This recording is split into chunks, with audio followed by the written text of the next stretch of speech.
Welcome back to Cheddar's Opening Bell. Day 2 of Supreme Court hearings for Judge Amy Coney Barrett are underway this morning. This week, the woman who hopes to replace Justice Ruth Bader Ginsburg will continue to speak to the Judiciary Committee and also to Americans across the country. The hearings come a little bit more than 3 weeks before Election Day.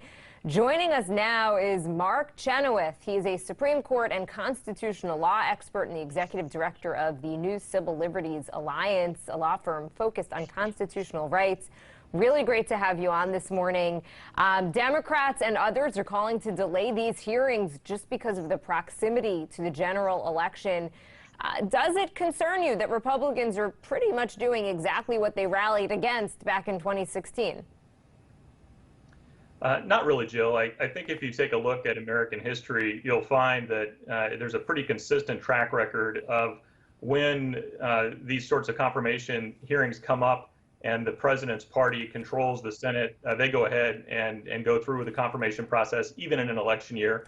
But when the Senate is controlled by the party, not the same party as the president, then those confirmation hearings historically have not taken place. So it's pretty consistent in both 2016 and now with that historical record. I want to talk about one issue that's coming up, and that's of health care. Senator Kamala Harris, VP candidate, also who's on this committee that's going to be voting on this. Here's what she had to say. They are trying to get a justice onto the court in time to ensure they can strip away the protections of the Affordable Care Act. And if they succeed, it will result in millions of people losing access to health care at the worst possible time, in the middle of a pandemic. Are senators right to be concerned about this? And the Affordable Care Act, while it was controversial when it first passed, now is pretty popular. Well, unfortunately, I think that Senator Harris is that's really election talk. For starters, even if the Supreme Court were to hand down a decision that she thought was unfavorable, it wouldn't come until the end of June of next year, and hopefully the pandemic will be over by then. But more fundamentally, the issue that's before the court the week after the election is whether or not the individual mandate that requires people to purchase health insurance can be severed from the rest of the law. That individual mandate was already struck from the law legislatively by Congress. And so the question is just, what is the impact of that on the rest of the law? So to say that millions of people will lose their insurance as a result of that decision is a little bit misleading. Another thing that we're hearing a lot about is this idea of packing the courts. If Joe Biden were to win, right now we have 9 justices. Packing the court, for people who aren't familiar, would mean that he would make that more, he'd add justices to the court. What are your thoughts on that? Do you think that it is a possibility, and do you have any concerns about it? Unfortunately, I do think it's a possibility, and I think it's very concerning. It's really an authoritarian action to do that. The Supreme Court and our whole federal judiciary depends on the judiciary being independent. And that sort of a move jeopardizes, or in fact does away with the independence of the judiciary. It takes it from being something that is able to stand up to majoritarian excesses and defend minority rights and civil liberties, and instead puts it under the thumb of the majority influence of the other 2 branches. I just want to now talk a little bit about some of the other issues that could potentially come before the next Supreme Court. Roe v. Wade, for example. You know, regardless of where you fall on it, most Americans at this point support the women's right to choose in some capacity. What do you think overturning Roe v. Wade would mean for this country? And do you think that that is a risk here if Amy Coney Barrett is sworn in as part of the court?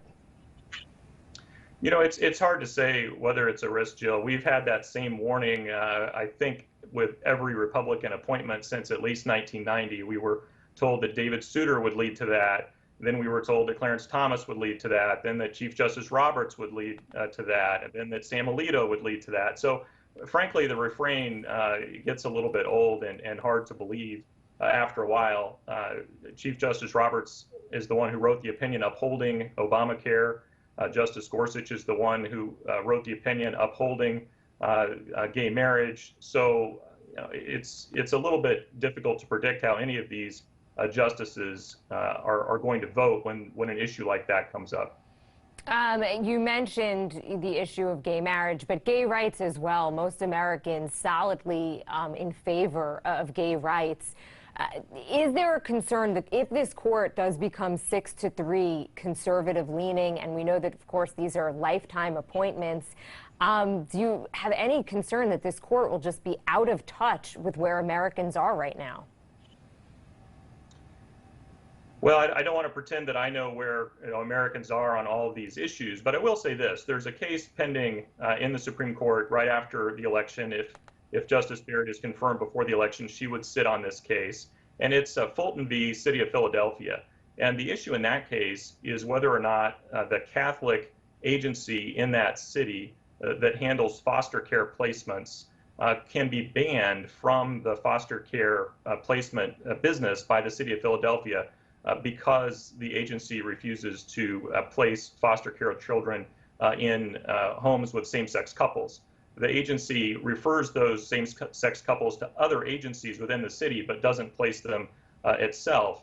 And the question before the Supreme Court is whether or not that's enough and that's an accommodation that can be made for the Catholic Social Services Agency, or whether under some of the other Supreme Court precedents that you were talking about, whether in fact the city has the power to completely eliminate the Catholic Social Services Agency from placing foster care kids in homes. This confirmation process in general is on track to be one of the fastest, if not the fastest, in history. Democrats say that Republicans are just jamming this through before the election. Does that at all concern you? This is a lifetime appointment and has huge implications for this country. I think it would be a lot more concerning if Justice Barrett hadn't gone through such a rigorous confirmation hearing just 3 years ago for her seat on the Seventh Circuit, because at that time she was subject to extensive questioning. The background checks and so forth that had to be done this time around really only had to go back 3 years for things that have happened since that time. So I don't think that it is as big a concern as it would otherwise be. As for the length of time that this one's going to take, I forget whether it's Justice Stevens or Justice O'Connor, but one of those lasted 19 days. So it's not like it's unheard of, even in modern times, for these confirmation hearings to go fairly quickly. All right. Thank you. A big thank you to Mark Chenoweth, Supreme Court and constitutional law expert and the executive director of New Civil Liberties Alliance. Great to have you on this morning. Coming up.